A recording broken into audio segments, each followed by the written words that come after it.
abrir a nossa Bíblia, o profeta Isaías, capítulo 40.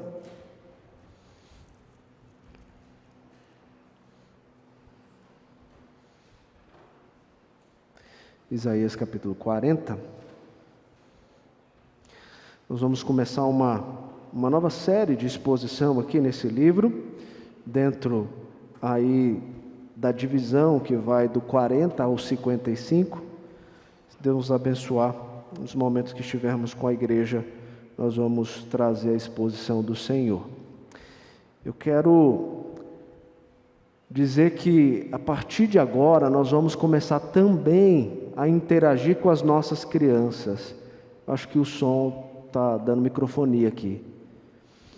Nós vamos começar a interagir com as nossas crianças de casa e as que estão aqui. Por isso, pais, lá no final tem uma bancada com prancheta e lápis.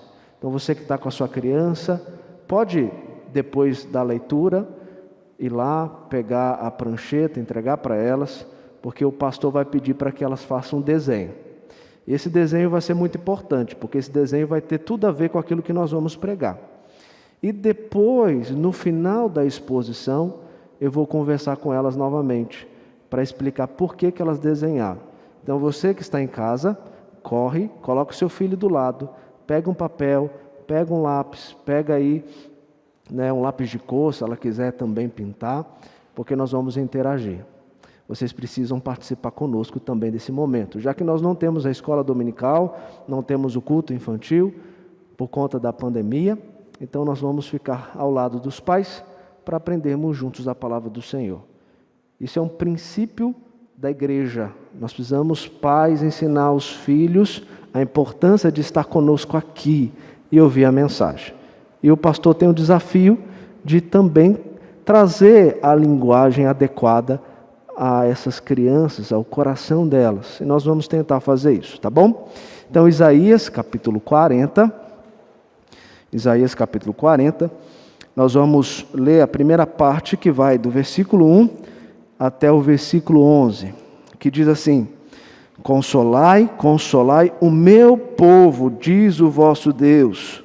Falai ao coração de Jerusalém, bradai-lhe que já é fim do tempo da sua milícia, e que a sua iniquidade está perdoada, e que já recebeu em dobro das mãos do Senhor por todos os seus pecados. Voz do que clama no deserto, preparai o caminho do Senhor, endireitai no ermo a vereda a nosso Deus. Todo vale será aterrado, e nivelado todos os montes e outeiros. O que é tortuoso será retificado, e os lugares escabrosos aplanados. A glória do Senhor se manifestará, e toda a carne haverá, pois a boca do Senhor disse. Uma voz diz, clama. E alguém pergunta, que hei de clamar? Toda a carne é erva, e toda a sua glória como a flor da erva. Seca-se a erva e caem as flores, soprando nelas o hálito do Senhor. Na verdade, o povo é erva. Seca-se a erva e cai a sua flor, mas a palavra de nosso Deus permanece eternamente. Tu, ó Sião, que anuncia boas novas, sobe ao monte alto. Tu que anuncias boas novas a Jerusalém, ergue a tua voz fortemente, levanta, não temas, e diz às cidades de Judá: eis aí está o vosso Deus. Eis que o Senhor Deus virá com poder, o seu brado dominará. Eis que o seu galardão está com ele, e diante dele a sua recompensa. Como pastor, apacentará o seu rebanho, entre os seus braços recolherá os cordeirinhos e os levará no seio. As que amamentam, ele guiará mansamente. Vamos orar? Deus, acabamos de ler a tua palavra. Queremos aprender as verdades aqui reveladas. Uma mensagem importante para o povo de Israel, mas para esse povo também escolhido pelo Senhor para ser o seu povo. Fale o nosso coração, fale o coração das nossas crianças nesse momento, em nome de Jesus. Amém. Crianças, então vamos lá. Olha, você vai fazer o seguinte desenho. Você vai pegar e vai desenhar num canto da folha, bem no cantinho assim, embaixo da folha, para que tenha mais espaço, você vai desenhar você e a pessoa que você sente que ela puxa a orelha, mas também te abraça e te beija. Ou seja, aquela pessoa que te corrige porque te ama. Então você vai desenhar você com ela. Pode ser uma, pode ser duas.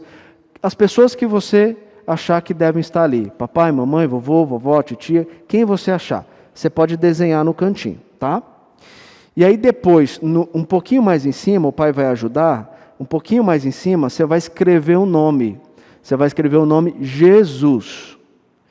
E depois que você escrever o nome Jesus, você vai pegar e vai fazer uma seta apontando para você e as pessoas que você desenhou, tá bom? Então você vai fazer esse desenho, você pode colorir. Enquanto você estiver desenhando, o pastor vai explicar o que está escrito aqui. Nós estamos falando de um profeta que recebeu uma palavra do Senhor, e o profeta, sabe o que ele fazia? O profeta recebia uma visão, uma palavra do Senhor, para falar para o povo que Deus escolheu. E aí esse profeta falava. Ele pegava a visão, anotava tudo e falava para o povo. Então nós vamos ouvir o que ele tem para falar. E os pais agora, numa linguagem um pouco mais para eles vão acompanhar o sermão para depois explicar aos filhos tudo que foi falado, para que ele entenda a aplicação que nós faremos no final, ok? Então vamos lá. Crianças, desenhem aí, pode pintar, faz um desenho bem bonito, porque depois vocês podem postar. E se vocês postarem esse desenho, coloca lá no Instagram e marca lá a Igreja Presbiteriana da Lapa, para que o pastor veja depois, tá bom? E eu vou compartilhar esse desenho também. Vamos lá. Então o texto aqui é o texto do profeta Isaías, capítulo 40. Nós vamos então começar uma série de exposições nesse livro. E aqui é muito importante nós destacarmos o contexto. O nosso tempo não nos permite trabalhar todo o contexto que se encontra em Isaías. Eu vou pontuar algumas coisas muito importantes para nós, mas como nós vamos seguir uma sequência de exposição, então eu vou, em cada exposição, falando um pouco mais desse contexto. O que para hoje nós precisamos entender? Nós temos aqui, do capítulo 1 ao 39, o profeta Isaías trazendo uma palavra de juízo, mandada do Senhor para ele, para comunicar ao povo, um juízo que Deus mandou porque o povo se desviou do caminho do Senhor, porque o povo se esqueceu de buscar o Senhor, porque o povo deixou de cumprir a lei moral. E por isso, Deus trouxe os profetas para anunciar que eles precisavam se arrepender, mas se eles não se arrependerem, viria o juízo, e de fato o juízo teve que vir sobre aquele povo, porque deixaram de cumprir a lei moral do Senhor. Então, do 1 ao 39, a mensagem é uma mensagem de juízo, apesar de também ter momentos de consolo, como nós lemos no capítulo 12. Mas agora, a partir do 40 ao 55, nós temos uma mudança total. E essa mudança não é só de mensagem, mas é uma mudança também de contexto, inclusive de época. Agora, o autor, agora o profeta está falando para aqueles que estão exilados na Babilônia. Ele está trazendo uma mensagem de consolo, uma mensagem de que o juízo de Deus veio, mas agora que vem sobre eles que se arrependeram é de fato consolo, paz, certeza, segurança de um Deus que não falhou em suas promessas. E depois nós temos do 56 ao 66 uma outra mensagem, em um outro contexto, também numa outra época. Mas com isso, o que muitas pessoas passaram a interpretar? Passaram a interpretar que o profeta Isaías não era o mesmo nessas três divisões. Do 1 ao 39 era o profeta, do 40 até o 55 seria o Deutero Isaías, uma pessoa anônima, que viveu no período do cativeiro babilônico, porque agora ele está falando de um outro tempo. O primeiro está mais ou menos entre o período de 739 a 700 a.C., e agora, do 40 a 55, o período parece ser de 545 a 535 a.C. Há uma mudança muito grande, tanto de mensagem como de tempo. E por isso eles acham que não seria aqui o mesmo profeta, mas uma outra pessoa anônima que viveu nesse tempo do cativeiro, pois a mensagem é para o povo que estava no cativeiro. E tem uma outra interpretação que diz que do versículo 5, do capítulo 56 até o 66, que está no período de 520 a 500 a.C., mais ou menos aí no segundo século, é um outro também anônimo que está falando sobre Judá. Veja, essa é uma interpretação que não condiz com a palavra de Deus. Sabe por quê? Porque aqui é o mesmo profeta. É o profeta Isaías falando em visão.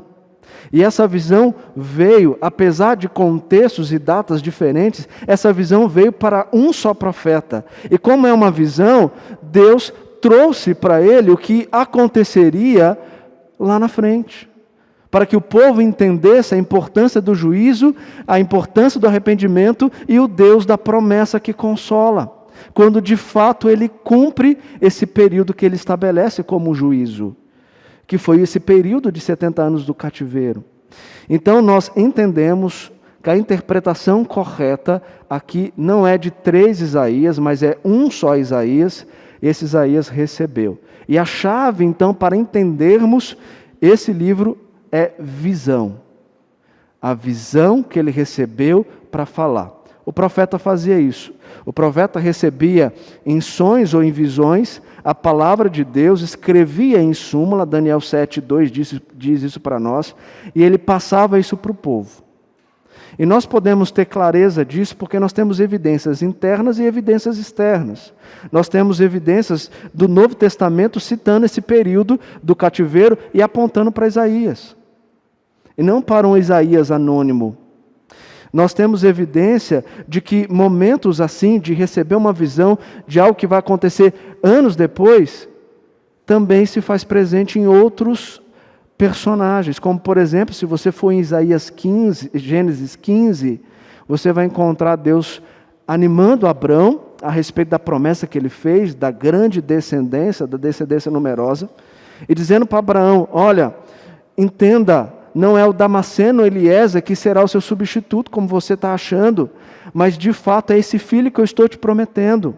E eu digo mais para você, e aí diz o texto lá, acho que é a partir do versículo 13, que Abrão, ele dormiu e em sonho ele recebeu uma visão do Senhor dizendo que esse povo que Deus prometeu, que seria numeroso, esse povo ficaria sobre o cativeiro egípcio, ficaria sobre a mão dos egípcios por 400 anos. E isso para Abrão. Nós sabemos que vai acontecer anos mais para frente. E de fato, Deus já mostrou o que ele faria por conta do que o povo seria. Então é importante nós entendermos aqui, meus queridos, que é um só Isaías trazendo essa mensagem, tá bom?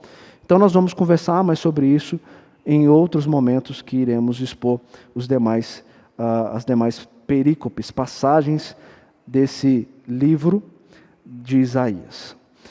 Então nós precisamos entender isso para adentrarmos na mensagem que o profeta começa a passar, porque é uma transição clara, juízo para consolo. E essa transição começa aqui no capítulo 40. Veja os versículos 1 e 2. Consolai, consolai o meu povo, diz o vosso Deus.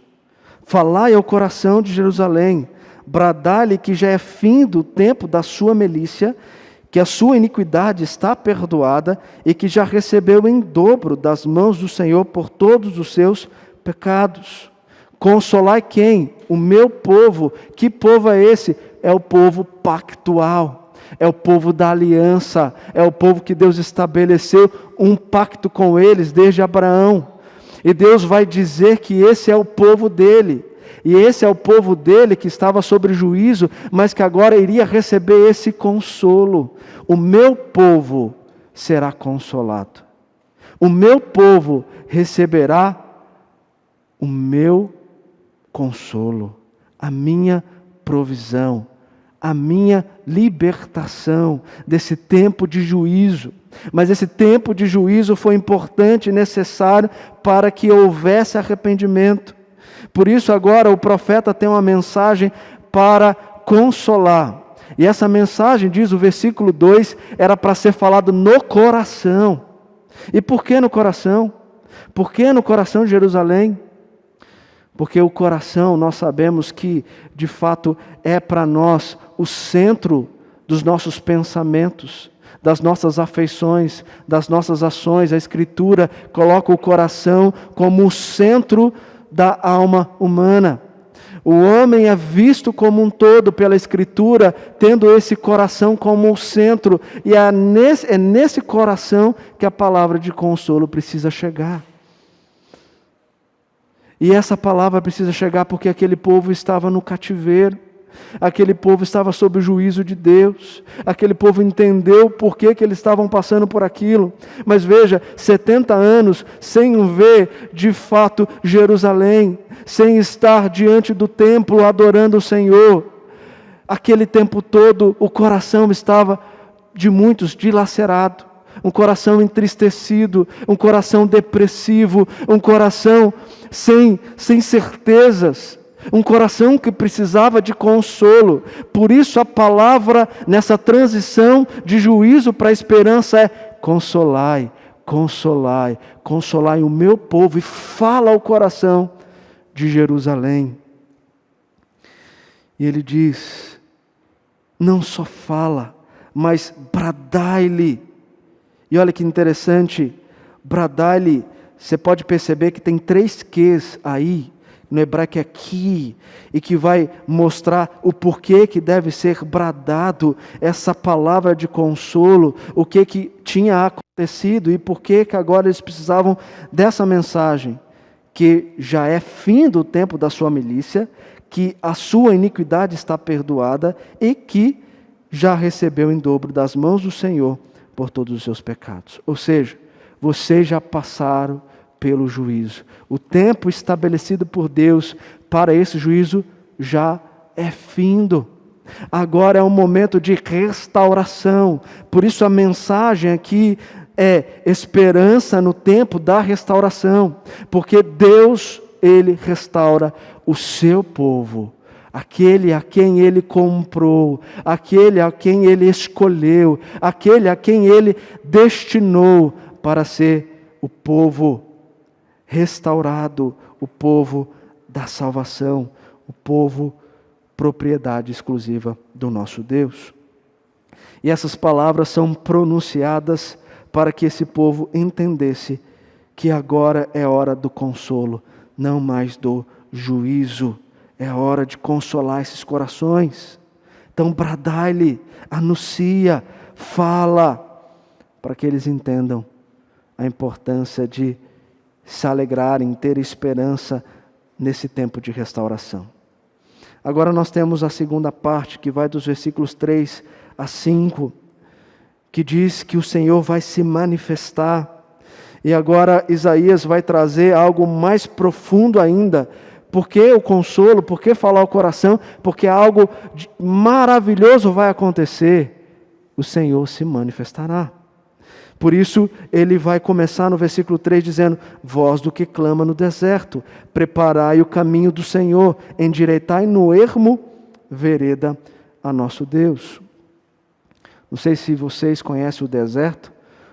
Eu conheço pelo Google, né? O Google nos leva a locais que a gente não pode ir, ou não conseguiu ainda ir. Né? É uma esperança, é um sonho, né? A gente pode sonhar, então vamos continuar sonhando. Então, nós temos essa esperança. Mas você pode visitar pelo Google. E se você olhar o deserto, você pode ter visto isso em filmes, o deserto é um lugar que tem muitas montanhas. Não é um lugar, de fato, plano.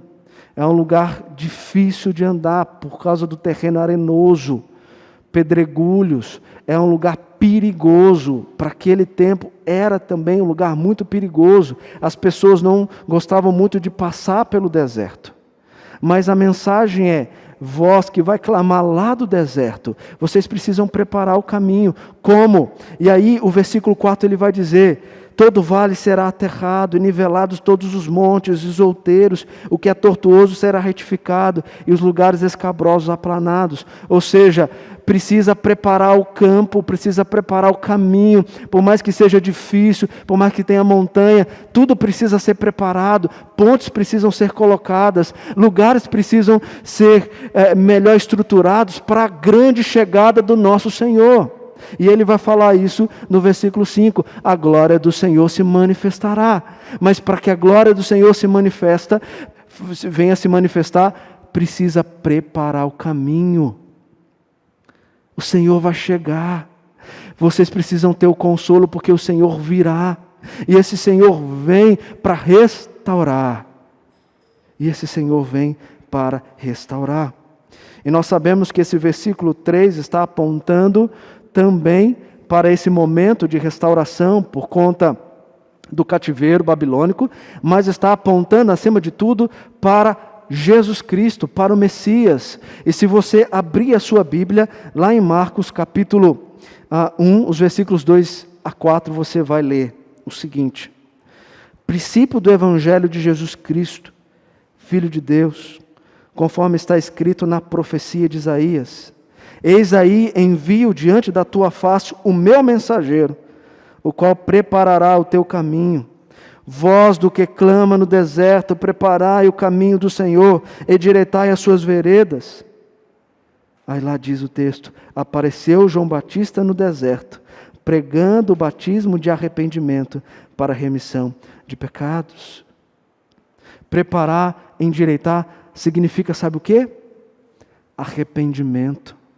Nós temos que nos preparar, e essa preparação é arrependimento. Por mais que tenha uma metáfora aqui no versículo 4, dizendo que tem que nivelar os terrenos, é lógico, nós sabemos que não foi feito isso no deserto. Somente Deus poderia fazer isso, mas a ideia era mostrar que vocês precisariam estar preparados. Esse preparo se deu nesse período de juízo, que é o arrependimento. Como eu e você precisamos estar preparados para o grande dia que Cristo vai voltar. Essa é a nossa esperança hoje, que já temos Cristo em nosso coração. Nós temos que estar preparados no arrependimento. Então, esse preparo é o arrependimento. Quando você lê também os versículos 5 e 7 de Marcos capítulo 1, você vai ver que as pessoas saíam a ter com João Batista, toda a província da Judéia e todos os habitantes de Jerusalém, e confessando os seus pecados, eram batizados por ele no Rio Jordão. Versículo 7, e pregava dizendo: após mim vem aquele que é mais poderoso do que eu, do qual não sou digno de, curvando-me, desatar-lhes as correias das sandálias. E lá em Mateus 3:2 a mensagem é: arrependei-vos, porque está próximo o reino dos céus. Arrependei-vos, porque Cristo voltará. A glória do Senhor se manifestará. É o Senhor Jesus que virá para a grande restauração do seu povo. Para aquele tempo, era restauração por meio do livramento do cativeiro. E a mensagem para que eles entendessem que o Messias prometido desde Gênesis 3,15 também viria. E nós sabemos que de fato ele veio. E nós já desfrutamos desse benefício da vida com Cristo. Mas agora nós continuamos a esperar. A esperar o quê? A volta do nosso Redentor, para que possamos habitar de forma eterna e completa com Ele lá no céu. Nós somos salvos, mas a salvação de forma completa, nós desfrutaremos dela na volta de Cristo. Então nós temos esperança na restauração. E o texto então vai nos ensinar a importância de preparar, de endireitar o caminho através do arrependimento. João 1,14, e o Verbo se fez carne e habitou entre nós, cheio de graça e de verdade, e vimos sua glória, glória como unigênito do Pai. Esse Cristo se revelou, a glória do Senhor se manifestou. E agora, a terceira parte vai dos versículos 6 até o versículo 8. E agora o texto vai dizer: uma voz diz, clama. E alguém pergunta, mas que hei de clamar? E a afirmação, toda a carne é erva, e toda a sua glória como a flor da erva. Seca-se a erva e cai as flores, soprando nelas o hálito do Senhor. Na verdade, o povo é erva, seca-se a erva e cai a sua flor. Mas a palavra do nosso Deus permanece eternamente. Crianças, vou falar com vocês também, pais. Tem uma igreja chamada Igreja Presbiteriana do Jockey. Então você pode entrar na internet lá e procurar Igreja Presbiteriana do Jockey. E eles gravaram um CD lindo, lindo, lindo, lindo, para falar quem Deus é.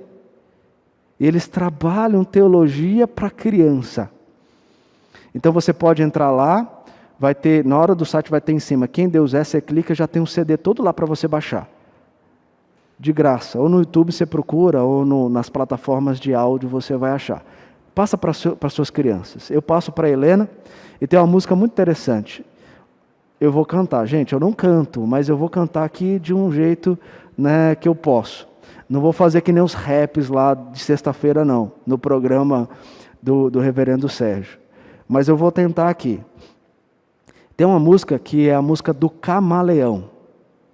Por que a música do Camaleão? A música diz assim: verde, azul, laranja, amarelo, qual a cor do camaleão? Não sei não, não sei não, como muda esse camaleão. Às vezes digo sim, depois digo não, sempre mudo de opinião. Não sei não, não sei não, sou igual ao camaleão. Existe alguém que nunca muda não, diferente do camaleão. É o Senhor meu Deus imutável, é sua palavra dura a perfeição. É o Senhor meu Deus imutável, é sua palavra dura a perfeição. O camaleão não muda de cor? Se você quiser desenhar o camaleão aí, pode colocar também. O camaleão muda de cor. Nós mudamos também constantemente de opinião. Mas o Senhor muda? Não, não, não. Ele não muda. Ele é perfeito. Ele é imutável. E a promessa que Ele faz, Ele cumpre. Por mais que o povo tenha que passar por um momento de dificuldade como nós estamos passando, a promessa que Jesus vai voltar é real. A promessa que Deus iria livrar o povo do cativeiro era real. A promessa de Gênesis 3,15, daquele que pisaria na cabeça da serpente, foi real. E nós sabemos disso porque nós desfrutamos desse grande milagre. Deus não muda. E então o texto está falando como se fosse para a humanidade, para aquele povo, dizendo, clama. E aí a pessoa vai perguntar, mas eu vou clamar o quê? E aí diz que essa erva, ela seca. E é interessante que ele fala que há um sopro nessa erva, que é o hálito do Senhor. Esse hálito do Senhor aqui é a ira dele. E quando o Senhor então sopra a sua ira para aqueles que querem viver a sua própria glória e não a glória do Senhor, eles vão secar, eles vão murchar, porque homem em si mesmo não tem glória nenhuma. A única glória que o povo de Deus deve manifestar é a glória do Senhor. Qual é o fim principal do homem, crianças?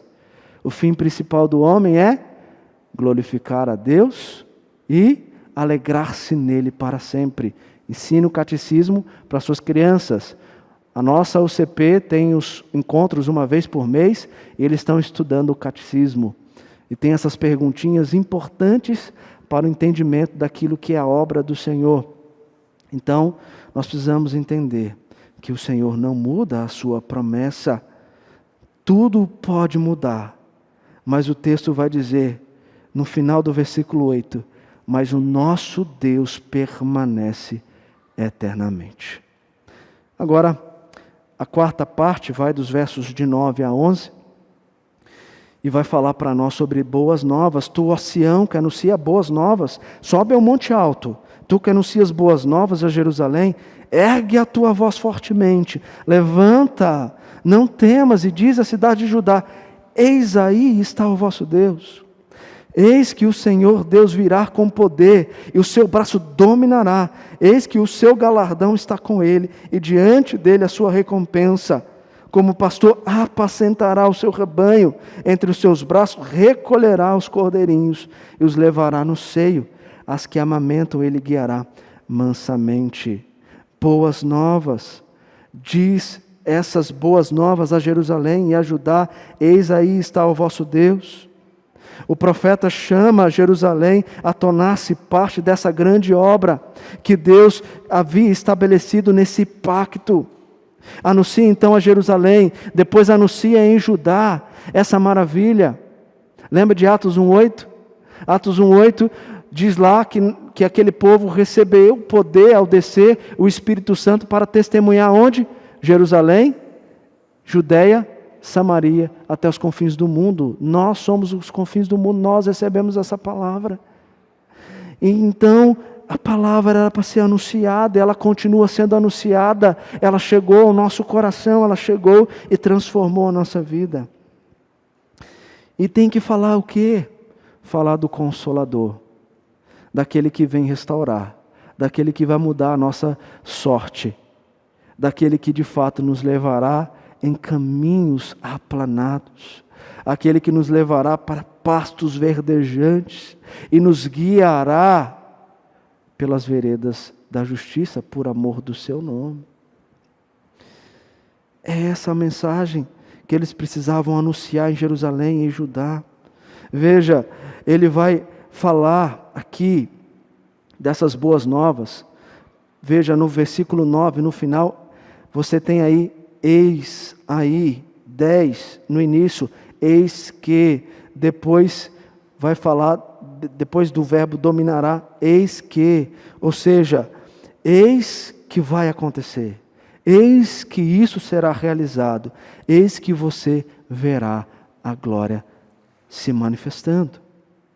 Eis aí está o vosso Deus, e como Ele virá, diz o texto, com poder, domínio, com o nosso galardão, Ele apacentará, Ele acolherá, Ele levará, Ele guiará, todos os verbos no imperfeito, mostrando que isso vai acontecer.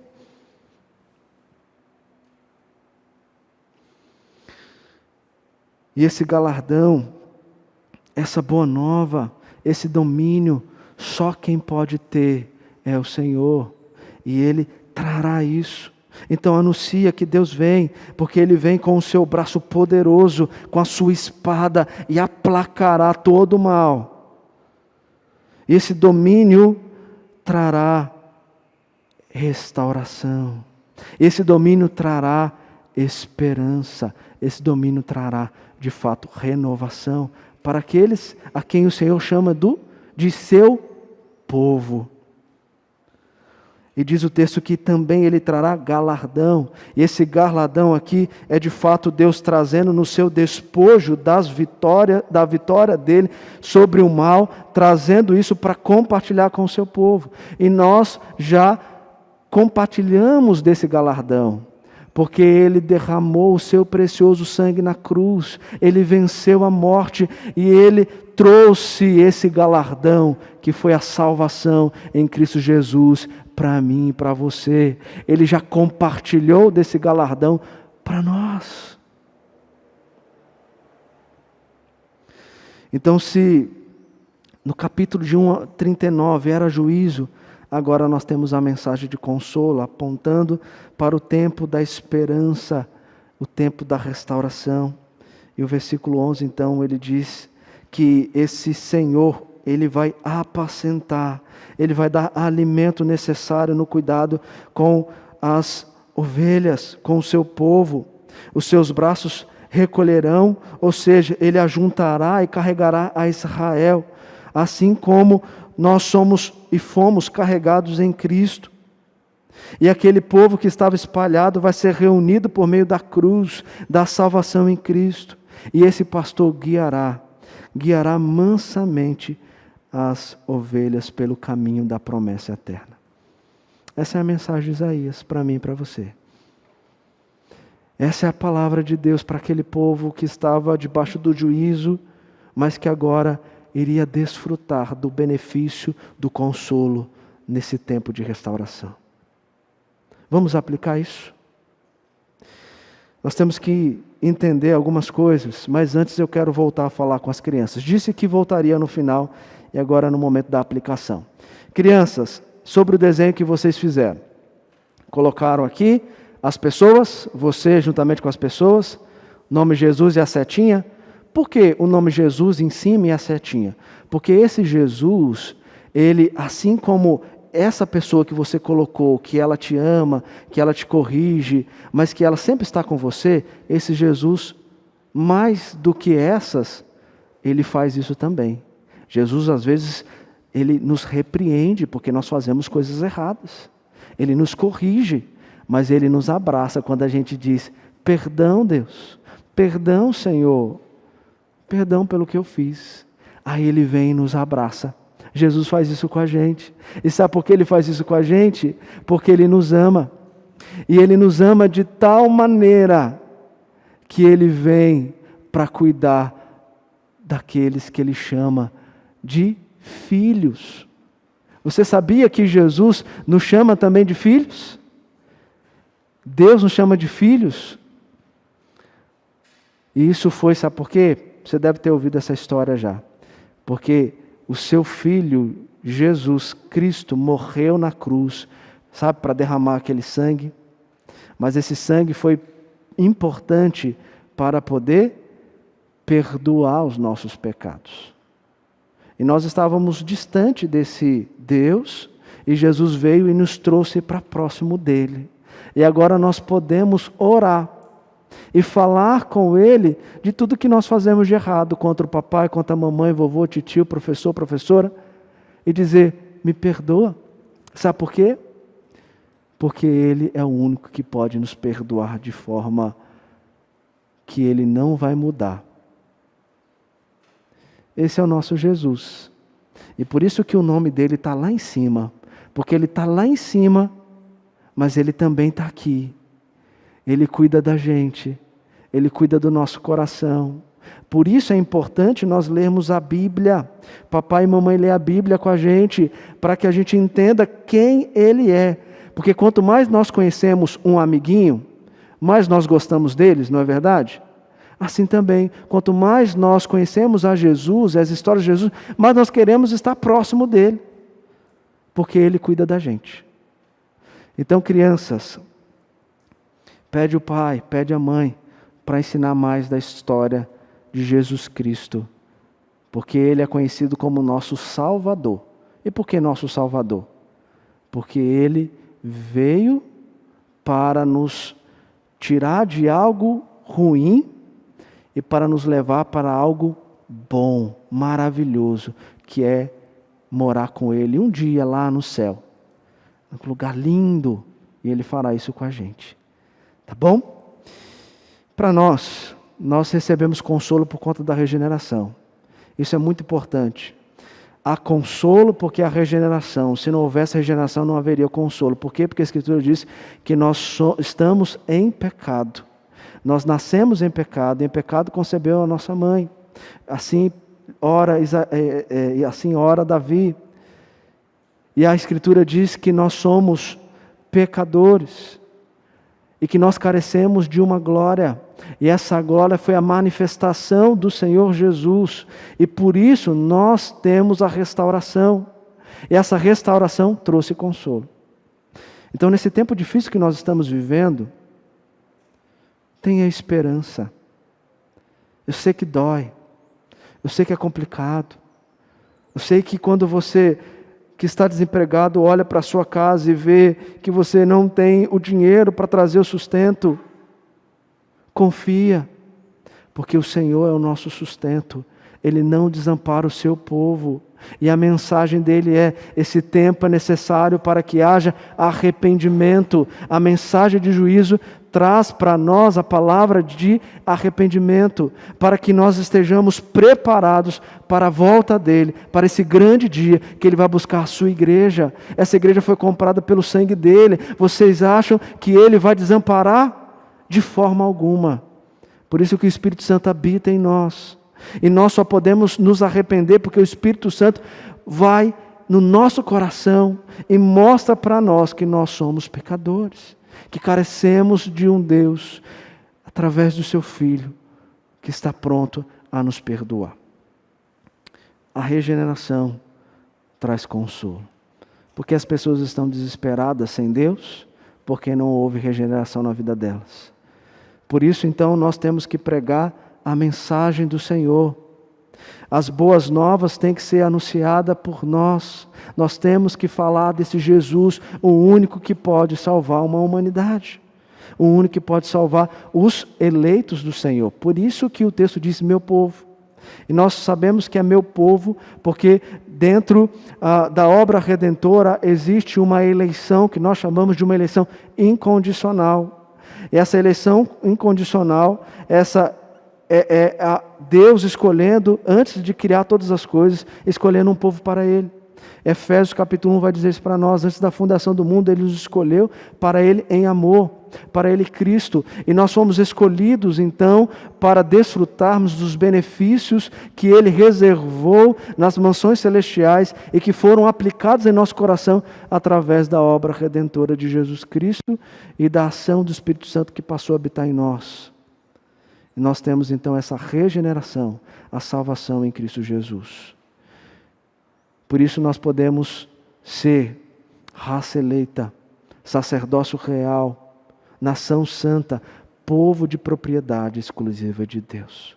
Infelizmente não é para todos, mas felizmente que nós fazemos parte. Nós desfrutamos desse benefício, nós recebemos essa bênção. Assim como lá em Efésios capítulo 1, ao destacar a obra do Pai, do Filho e do Espírito Santo, é terminado sempre em louvor a Deus, porque no conselho da sua própria vontade, assim Ele resolveu fazer, nós também temos que louvar a Ele pela nossa salvação. Nós não somos mais inimigos, mas agora nós somos justificados. Nós não somos mais ímpios, mas nós somos agora filhos, selados para esse grande dia, e isso não vai mudar. Isso não vai mudar, porque o que Deus fez é para sempre. E se você foi salvo e tem a certeza da salvação, creia, tudo isso é passageiro, Ele voltará para te dar a plenitude da sua salvação. Nós precisamos então viver as boas novas e entender que nós temos um guia, e esse guia é o próprio Cristo que nos salvou. Ele é o pastor das ovelhas, o supremo pastor. E lá no capítulo 10 de João, um capítulo belíssimo, alguns versículos nos dizem: as ovelhas ouvem a sua voz, Ele chama pelo nome suas próprias ovelhas e a conduz para fora. Depois de fazer sair todas as que lhe pertencem, vai adiante delas, e elas o seguem, porque lhe reconhecem a voz, mas de modo nenhum seguirão o estranho, antes fugirão dele, porque não conhecem a voz dos estranhos. Jesus lhe afirmou de novo: eu sou a porta das ovelhas, eu sou a porta, se alguém entrar por mim será salvo, entrará e sairá e achará pastagem. Eu sou o bom pastor dá a vida pelas ovelhas. Eu sou o bom pastor e conheço as minhas ovelhas e dou a minha vida por elas. Esse é o nosso supremo pastor. Nós temos guias, mas o guia maior do rebanho é o nosso supremo pastor, como foi orado aqui pelo reverendo Sérgio. E nós podemos descansar na certeza de que se esse pastor falha, aquele não falha. Ele não muda. Ele continua a apacentar as suas ovelhas, a trazer o alimento, a levá-las para os lugares que elas vão encontrar descanso. Por isso, creia, descanse na certeza de que algo maior há de acontecer. Esperança na restauração, porque Ele vem e a sua glória irá se manifestar de novo para levar a sua igreja. Ah, que dia glorioso será esse dia que Cristo buscar o seu povo e você puder ouvir: vinde bendito do meu Pai, e entrar pelas portas do reino que vos está preparado. Vai ser maravilhoso. E essa é a mensagem de esperança. No tempo da restauração, o Senhor virá.